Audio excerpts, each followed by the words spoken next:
अजून 2 लोक राजकारणात उतरणार नाही 5 वर्षानं, गरीब आणि विद्वान. गरीब माणूस नाही उतरणार. फुकणी इकली तरी सदस्य नाही वाजत. आता हे आरडत होतो आम्ही 2-4 महिने, ते जनतेतून थेट 2-4 महिने आरडला तर झाला फायदा. ते बरं झालं, त्याला अवघड झालं. तो गडी गावाचं म्हणेनच कोणाला, ते एकटं झाल्यामुळं तेच खटे घ्यायचं. 15 वर्षापूर्वीचा काळ आता नाहीये. 15 वर्षापूर्वी तुम्हाला ग्रामपंचायत लोकवर्गणीत चालवावं लागायची. आज तुम्हाला मुबलक पैसा आहे. आता तसं राहिलं नाही. 14 वित्त आयोगामध्ये ग्रामपंचायतीला पैशाला तोटा, त्याच्यामधला 25% रक्कम तुम्हाला शैक्षणिक खर्चासाठी आहे. गावातल्या 5च नाही, फक्त 15 ऑगस्टला 26 जानेवारीला तेवढं झेंड्या पाहिजे, असं गोळ्या बिळ्याने यायचं नाही.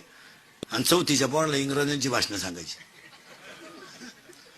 इंग्रजांनी देश फार लुटला. पोर म्हणले लुटला पण तुमच्या इतका नाही हो.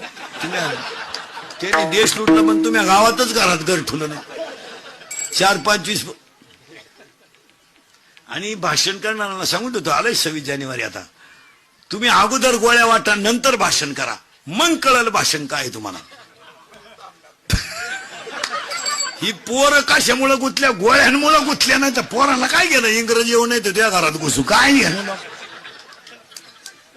मग पोरं भाषण उरकावं म्हणून टाळ्या जोरात वाजी द्या. याला वाटतं भाषण आवडलं.